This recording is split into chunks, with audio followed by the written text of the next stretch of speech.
Hi, guys. Welcome back to the podcast, Exploring the Akashic Field. My name is Maria, aka the Spiritual Gardener, and it is almost the end of the first half of November. And I think what I really want to speak to you about today, something that popped into my mind last night, um, is how does interacting with nature affect our spiritual awakening, affect our spiritual practice, affect our spiritual connection? Um, and how do we foster and incorporate a nature practice, is what I'm calling it, a nature practice into our everyday life? So, a little background before we open up the Akashic Records and ask the records themselves what this can do for us, a nature connection or a nature practice. Um, Before we do that, we're also, oh, by the way, I'm also going to ask Mother Earth what that means for us as well and my higher self. We'll tap into all three of those energetic planes and get some good insight for us today. But a little side note about me, I've shared in past recordings about how the backyard vegetable garden to me, for me, was kind of that starting point to spiritual connection and fully understanding my connection with the divine inside of me. Um, and just like totally threw me on the crazy trajectory of developing my intuition, um, developing like my spiritual gifts, learning how to read the Akashic Records. It's wild that something so small, it's not small, but something so seemingly separate has had such a huge impact on my life. Now, I've always been a nature lover. I've always been somebody who has revered the natural world around me with respect and awe, and it's been an inspiration, something that I've always found to be so beautiful. It's not always something that I've interacted with.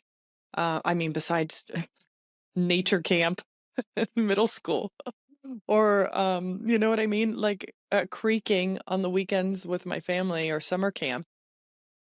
We grew up in a pretty suburban area where it wasn't necessarily surrounded by woods. I didn't grow up in a very wooded place where that was just part of my day to day life.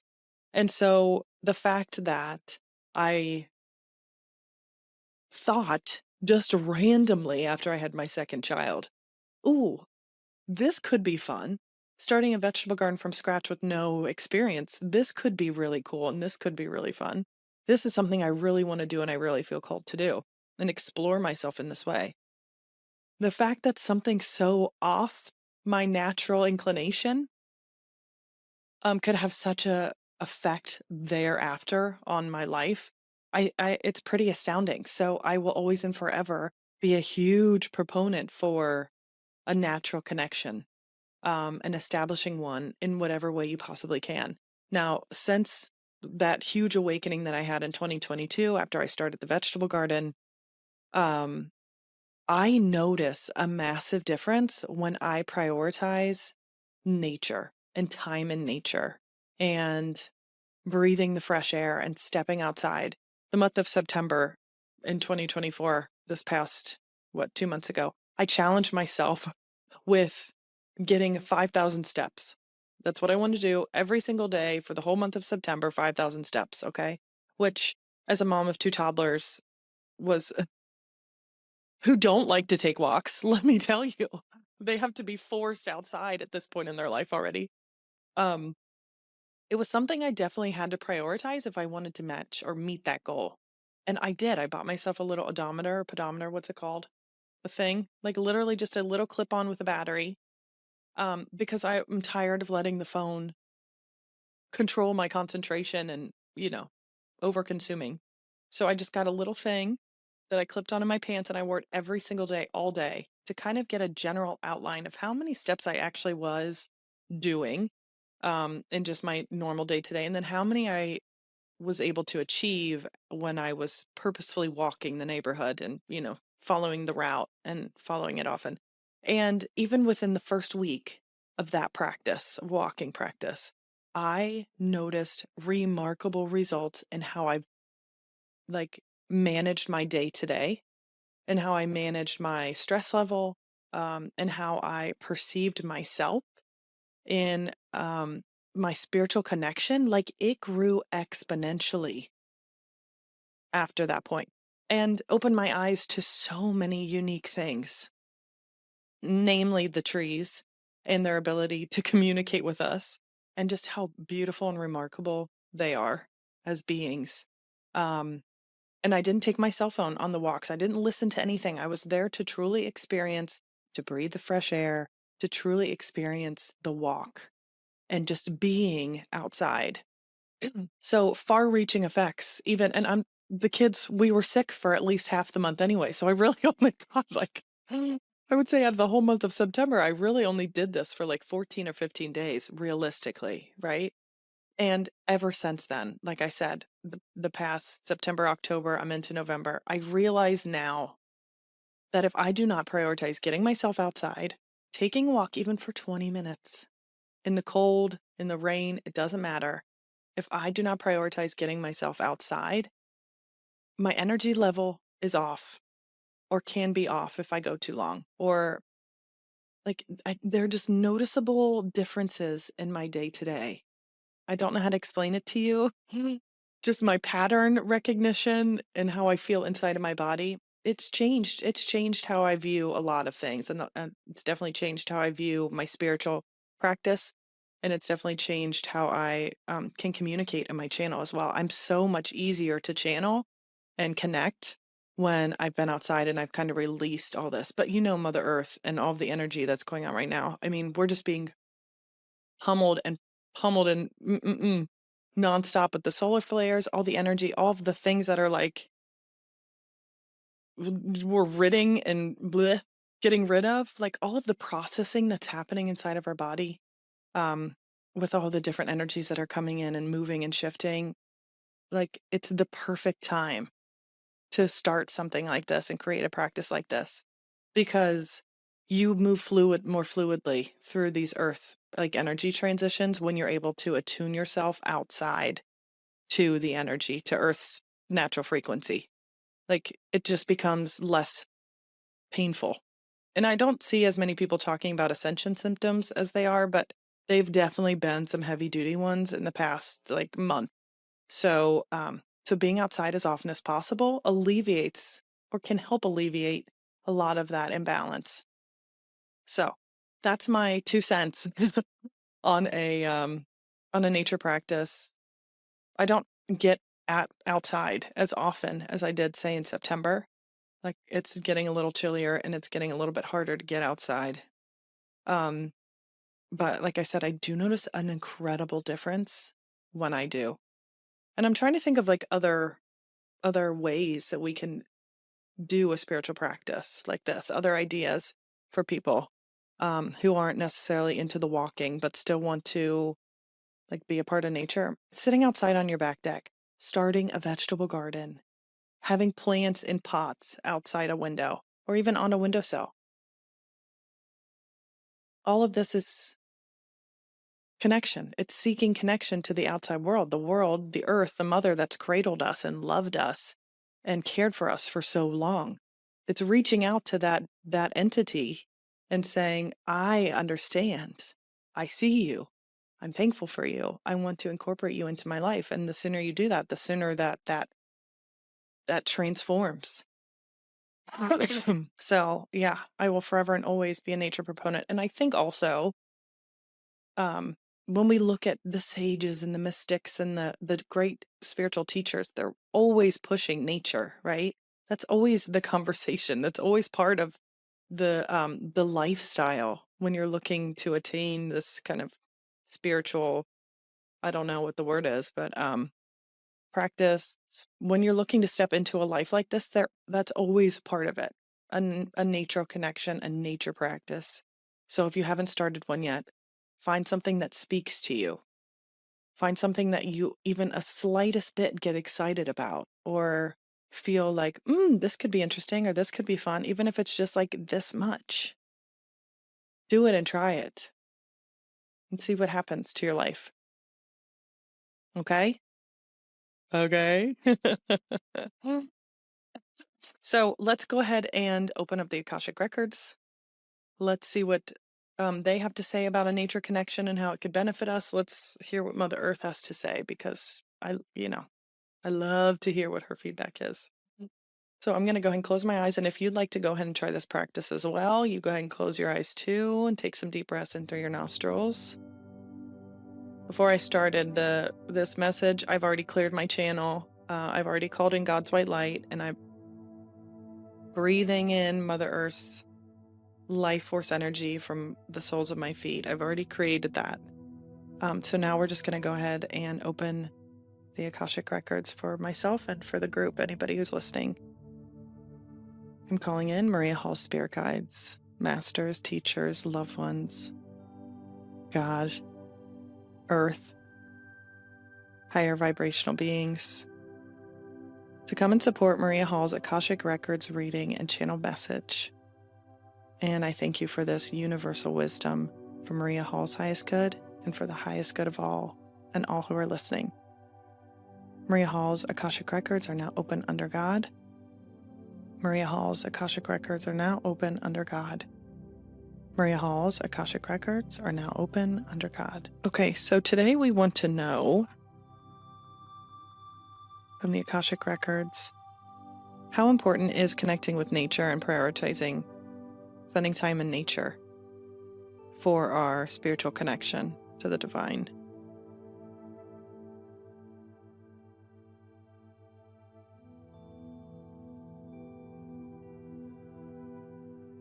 So the first thing that I'm seeing is, do you guys remember The Sound of Music?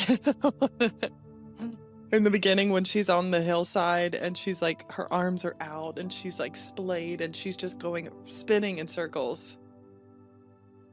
That's the first image that I'm being shown.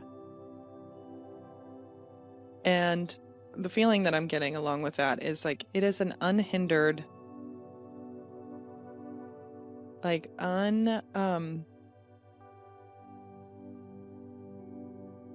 there are no obstacles in your way to connecting to the life that you're experiencing at the moment when you do this.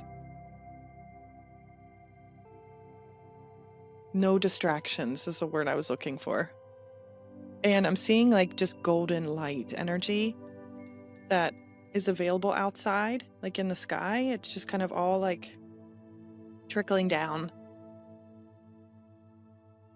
Yeah, you have free access to that when you place yourself outside.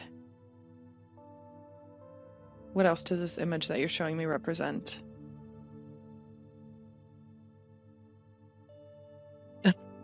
Now I'm hearing the song, "The hills are alive with the sound of music." Okay, so they're definitely giving the Sound of Music analogy. But it feels like once you make yourself more available, you understand that the elements around you are alive. And they're singing, or they are speaking to you, or they speak in general. That they live and breathe and exist as energetic beings. Specifically like the mountains.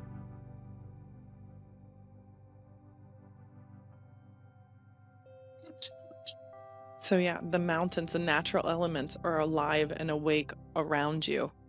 And only when you are able to place yourself in that environment can you actually be attuned to their music, to their sound. How do the natural elements sing to us or speak to us? How do the mountains speak to us? They said, oh no, not just the mountains, the trees and the water and the oceans, the grass, the butterflies. And then, do you guys remember from Bambi where it's like, tick, tick, tock, little April showers? My throat. But, and remember how a lot of that song was like pulses or just tones in different colors? Remember in that whole scene of the movie? I'm pretty sure if I remember correctly, at least that's what I feel like they're showing. It's like everything has its own tone. Everything has its slightly different vibration or tonality. to their sound, to their existence.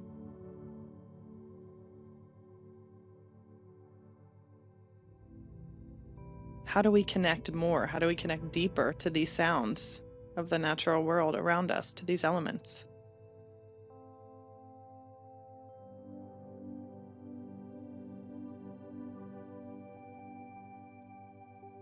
Oh, okay.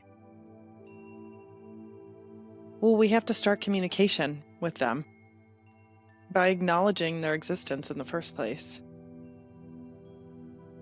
You don't just walk up to some stranger and and start speaking to them like you know them. Wow, that's really powerful. Yeah. You have to introduce yourself, allow your energy to introduce itself to the mountain's energy, and slowly start to build that relationship of understanding. Yeah, it's a relationship building thing first. How would you, what would be a way to introduce yourself to a mountain or a tree or the water? For the water, I'm seeing like someone's hand just on top, like of a flowing creek, okay? Picture a flowing creek. The water's going over the rocks and it's just beautiful and clear and crystal. Even just placing your hand just right above the water as it moves and saying hello and almost allowing it to pick up on you, your energy, as it goes by. Yeah, I don't know if you can see this. Yeah, like this. So as the water's going by, just kind of put your hand on top and say hello. Hello, water.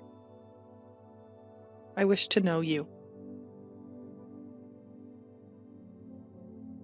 And with the mountain, you can go, hello, mountain. Spread your arms wide. I wish to know you. And send love from your chest and love from your heart as you are proclaiming this or introducing yourself. Hello, tree. I wish to know you.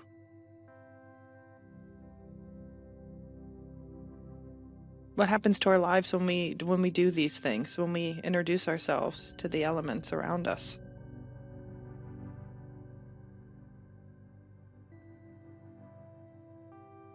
Then you get to really have an earth experience. Then you get to live on the earth as a human being was meant to.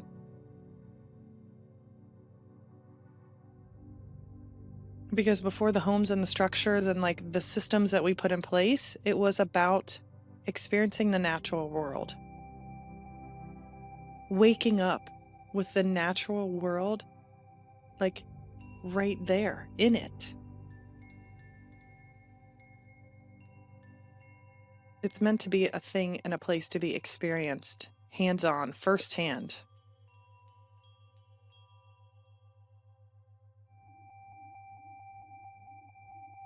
So the people that go camping, they understand. They get it. They get the human experience. I've maybe slept in a tent a few times in my life. This is something that I would like to try more.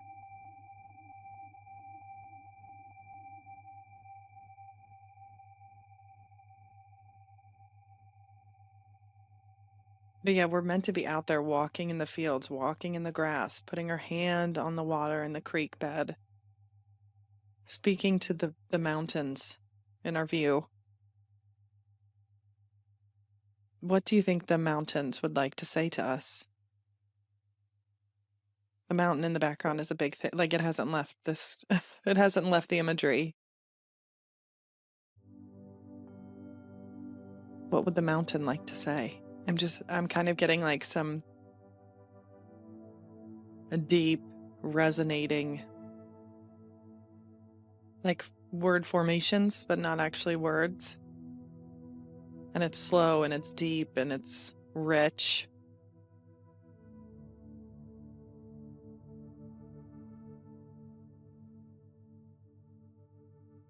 Something about it being old.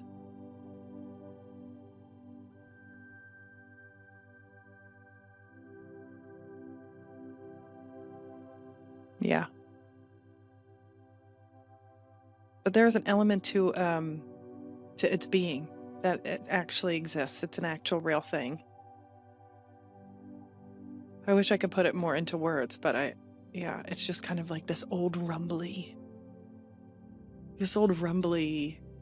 personality.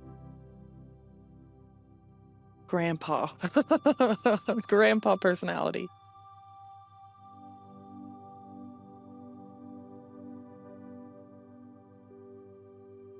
No, not grandpa. I am more ancient than a grandpa. Hmm. What about wise elder? Are you a wise elder? Like, I am as old as all the elders combined. Yeah, there's this very ancient feeling about the stone and the mountain. That's really amazing. Thank you for introducing yourself. I hope to continue to know you.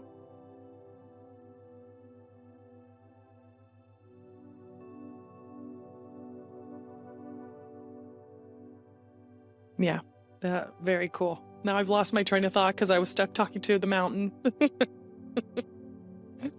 Oh my gosh. Okay, so connecting to Earth more deeply. Oh, introducing yourself, right? That's where we got to. Introducing yourself. Um, pushing your energy out in a like a non-pushy way, and just an introducing, like you would to a new person that you've met that you're very interested in getting to know.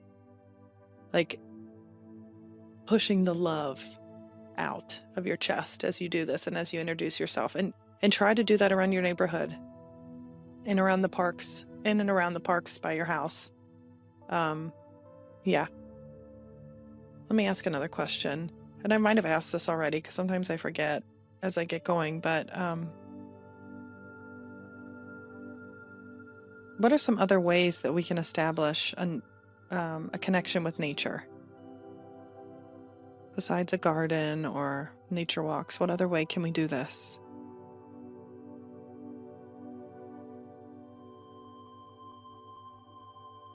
Swimming. Thank you. Yes, of course. Swimming in the water as if has life force energy in it, in natural waters. They're showing the water as like liquid buttery gold energy. And when you invigorate yourself and when you swim in Mother Nature's waters, you are almost like walking out of the pool a god. Like Hercules, remember when Hercules wakes up from beating Hades? Like, and he just is all gold. That's what you look like when you come out of like a natural body of water after swimming around in it. You're coated in Earth's life force. And it helps rebalance some of the things in your body, your systems and your organ systems, and just the way your body processes. It helps bring that to an equilibrium. This is what people have been missing for centuries. It's the healing power of the natural world, of Mother Earth. They've forgotten that this place is available to you to fully recover your body, your human body. And it feels like what they're showing me that earlier humans, earlier civilizations fully understood this. And just lived their life this way as a part of nature and utilizing her and her natural elements to heal themselves, or to exist compatibly, understanding that the earth offers these amazing energies for us. Where else can we find these energies besides swimming?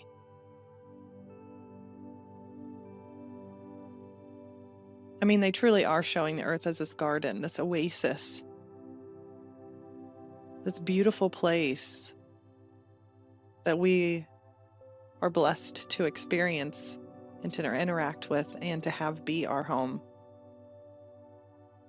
There's a lot of golden, beautiful energy to this whole story that they're showing and telling.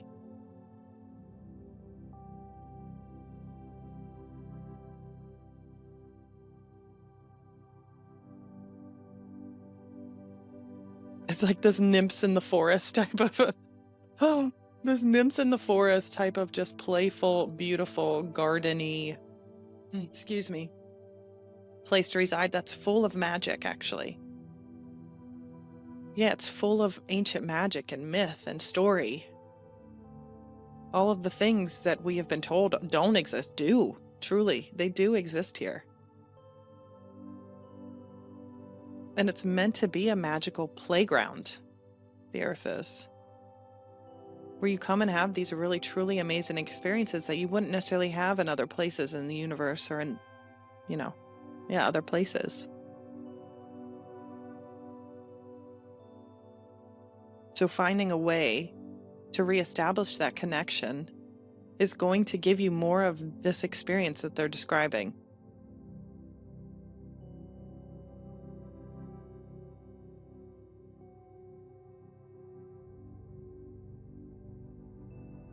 Amazing. Thank you, Akashic Records. Let's ask, I'd like to call forward Earth herself.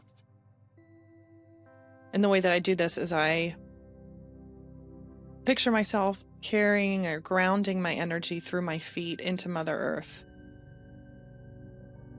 And I like to think of my feet wrapped around crystals in her core so that it just kind of amplifies and keeps me sturdy and attached there. I also think it's just beautiful imagery, so I like to do that. It gives me something to focus on. I'm a very visual person, so the imagery helps make it a reality in my mind to me. So I'm holding on to my crystals, and I picture Mother Earth standing in front of me. And once I feel like she's there, which she's there, Mother Earth, we're asking about you. And we're asking about our connection to you and how a connection to nature affects our spiritual lives. What's your perspective? What do you say? How does it affect our spiritual lives, being connected to you and the nature that you provide?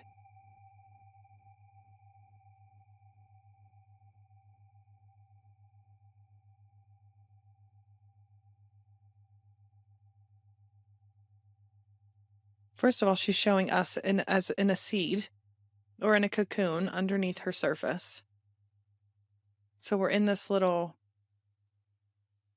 I would say a seed. And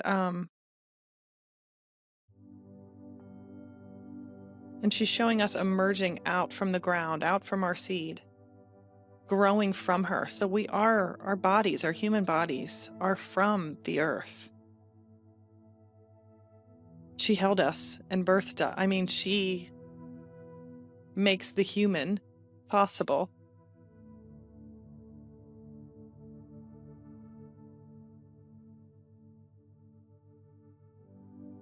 And it is truly up to us to find and remember the connection to the divine. She provides the platform, the experiences for you to do that.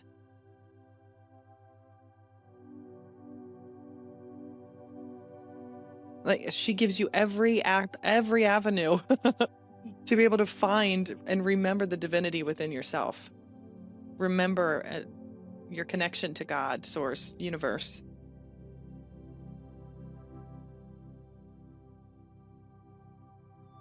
She says, this is your true home too. Because I was going to say, remembering your true home, which is with God and in heaven, or wherever you want to call it.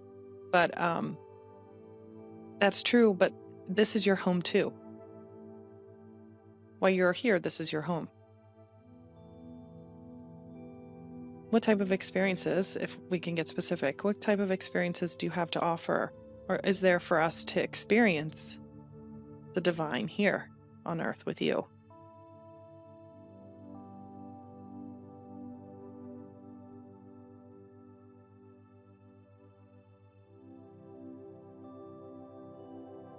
Interacting with one another.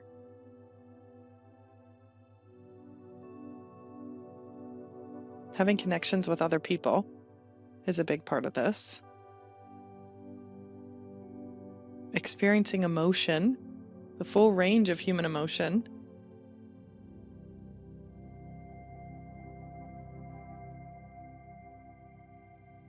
I don't know if you realize this, but is what she's saying, but when you go other places, if you are birthed or reincarnate in other places, they don't get to experience this full range of emotion like you do here. So you get to uplevel, you get to grow as a soul here because you get a wide, vast array of emotional experiences and interactions. That's like nothing that you get to experience other places. That's cool. Thank you.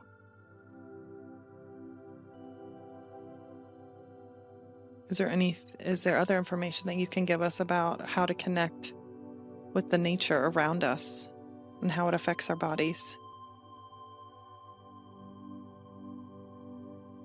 Yeah, just think of it as like it's a clearing. A clearing of the energetic field and of the body. It's rebalancing. And she's showing a human body with just light and life. Yeah, life force energy. Is there anything else you want to tell us about this before I move on to asking my higher self?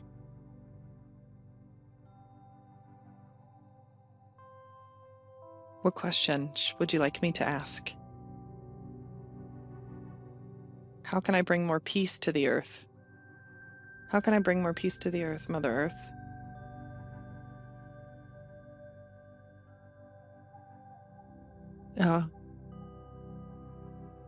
She's saying, love each other. And actually, it's like someone reaching out and pulling another individual in to embrace them. With so much love and excitement, with so much excitement in being able to love them. I love that. That's cute. Yeah, love each other.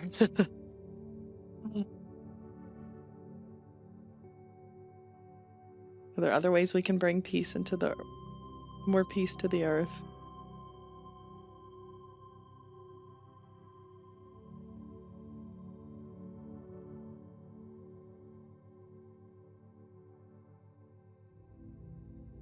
I think she said you're already doing a good job. It's about loving. It's about loving each other more, but also loving yourself more. That's how we bring peace.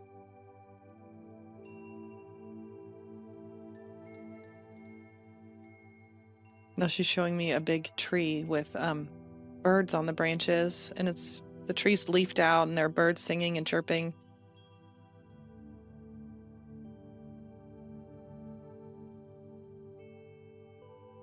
She's actually showing me my tree that's outside this window right here in front of me. And I think she's saying that the tree is here to speak to me or saying hi or is here for me.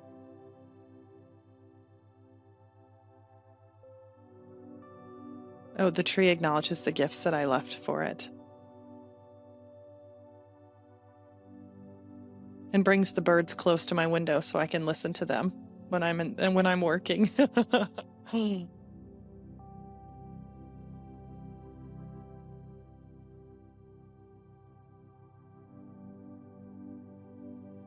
It's also acting as a protector for my home and for my family.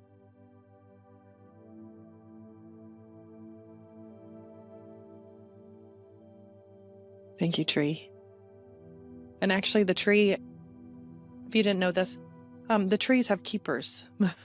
They have little energetic elemental beings that maintain them and keep them healthy. and kind of watch over them. And so they're showing the little elementals. They kind of, I think, sometimes can look like little fairies, but they're like a certain color. Sometimes I think they're like green orbs. At least to me, that's what I see. Um, and they're acknowledging me too from the tree. Yeah, we're watching what you're doing. That's what they're saying.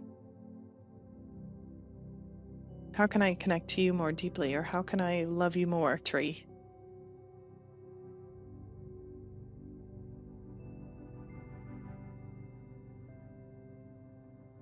I'm being asked to kind of like expand my energy, pull my energy outside of myself, to almost match the energy of the tree itself, however large or big I would think that the energy field of the tree would be.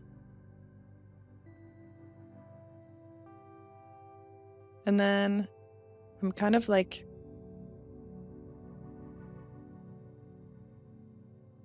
meshing, either give energetically giving a hug or pressing up against its energy in this big way.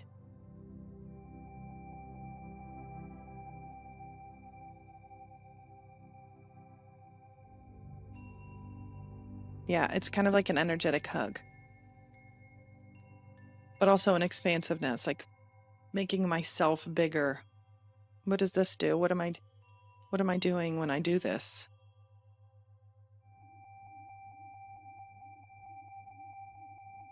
It's like breathing in big tree essence. Thank you, tree.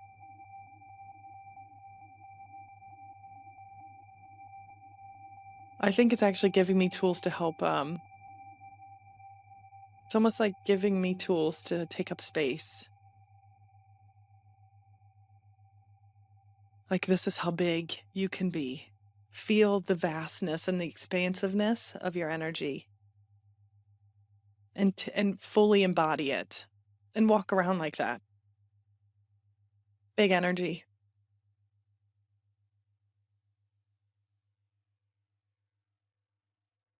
Anything else that you'd like to do or say before I move on?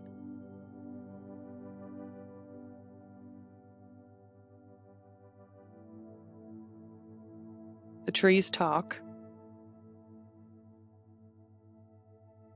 We're watching. It's kind of like we're watching you. We see you as you walk outside. And we all get excited to see you coming because you say hi to us.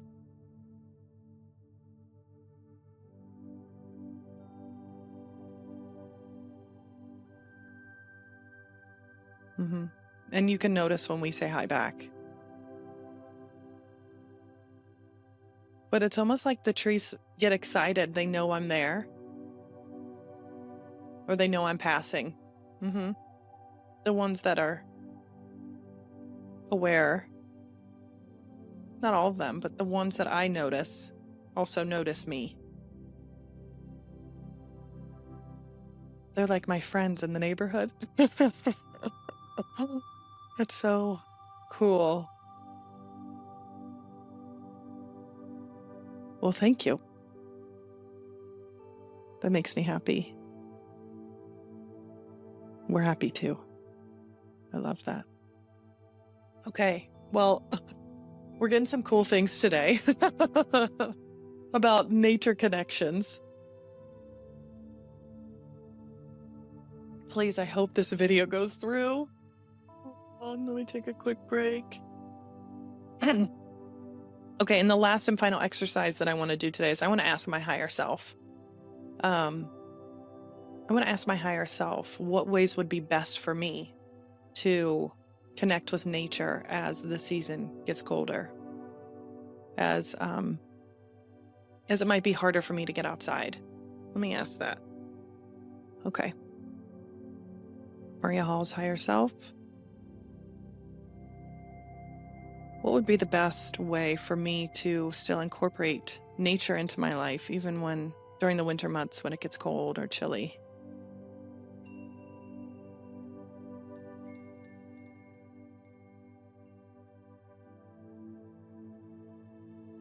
even by thinking about nature. It sends an energetic thought wave or energetic form through the field to let nature know that it is present or top of mind. Like it's almost like a thought bubble. It's like this little gold ball that like then travels along the networks of energy.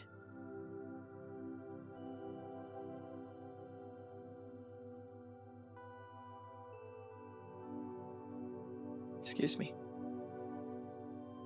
I never used to be like this. I guess I've never talked this long to somebody about this. So this is a new experience for me, but like the burps are real. The energy burps that people talk about sometimes. Um so what is this? Explain what this imagery is, these thought forms or these thought bubbles. What does this represent? You can call a nature experience inside of yourself, into yourself. You can picture it in your mind. Picture yourself experiencing it during a prayer, during meditation. You can picture yourself having these experiences. What does that do exactly? It's like your brain centers automatically can assimilate what you are bringing in to an actual experience, and your body can receive the benefits of that. Like, the principle, if you think it or you believe it, then it's real. It's kind of like that.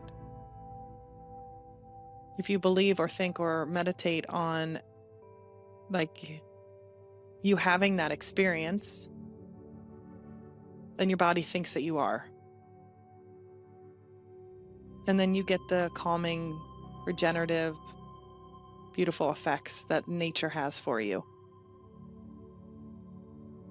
How would my body most like to experience nature in the cold months? Would it like to experience nature?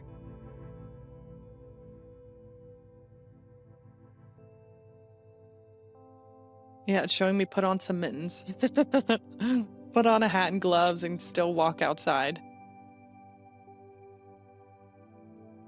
Remember, your people or people have existed outdoors for thousands and thousands of years.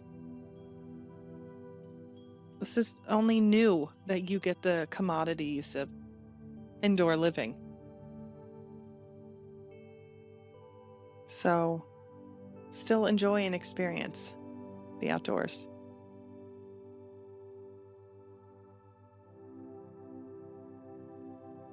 What does a nature practice do for me?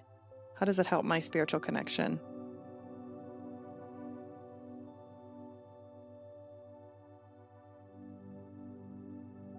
Yeah, for me, it makes my connection to the divine really strong. It's almost like that gold thread that's sturdy and strong and unbreakable. Because I am very much an earth being and an earth soul. But I can stay down here solid and still be connected. Beautiful. Anyway, I hear my kids coming up the stairs and they're playing Magic Cadabra, so I better go. I've been on here long enough. Thanks, guys, for joining in. I'm going to go ahead and close our Akashic Records. Maria Hall's Akashic Records and the group's records are now closed. I thank you for spending time with me here today and going through this journey of exploration and learning some really cool, crazy things about the natural world around us. I hope to see you in the next episode. Leave a comment if you've had any of these same experiences or any of these same thoughts. And if you've tried to tap in and maybe do some of the prayers or meditations, what you received, I'd love to hear them.